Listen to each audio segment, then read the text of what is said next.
Just guess what আমার সাথে এখন কি হলো। রাত বাজে প্রায় 1:30, আমি ঘুমাতে যাবো। I am trying to sleep, but আমার পেটের মধ্যে জাস্ট ইঁদুর দৌড়াচ্ছে। আমি ডায়েট করবো করবো করে ভাবছি, যার জন্য আমি রাতেরবেলা কিছুই খাই নাই, শুধুমাত্র 1 বোতল মেথি পানি নিয়েছিলাম আর আর হচ্ছে কি জানি একটা আপেল খেয়েছিলাম। আমার জাস্ট ঘুমই আসতেছে না। এখন আমি কি করবো? আমার বোনকে বললাম যে তুমি কি কিছু খেতে চাও? পরেও সে বললো হ্যাঁ রাজি। পরে আমি বললাম যে তাহলে একটু আমার জন্য নুডলস বানিয়ে নিয়ে আসো, বাট সে রান্না করতে রাজি না, কিন্তু খেতে রাজি। তো যাই হোক, আর কি করার, এখন নিজের পেট নিজেরই রান্না করতে হবে। আমি এখন যাচ্ছি নুডলস রান্না করার জন্য। তো তার আগে ভাবলাম যে তোমাদের সাথে এটা শেয়ার করে যাই। সো আমি আমার নুডলস বানানোটা স্টার্ট করে দিব।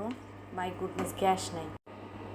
এখন আমি ইলেকট্রিক চুলার মধ্যে বসাই দিলাম। এটা একটু ভালো মতো কেয়ারফুলি রান্না করতে হবে, কারণ বাঁশ, আমি এটা ভালো মতো চালাইতেও পারি না। সো এটা হচ্ছে আমার নুডলস, যেটা আমি চপস্টিক ইউজ করেছি, বাংলাদেশি ব্র্যান্ড। আমি ম্যাগিটা চেয়েছিলাম, কিন্তু আনফর্চুনেটলি আমি ভাবছি যে ম্যাগি নাই, পরে আমি অন্য জায়গায় ম্যাগি খুঁজে পাইছি এটা রান্না বসায় দেওয়ার পর।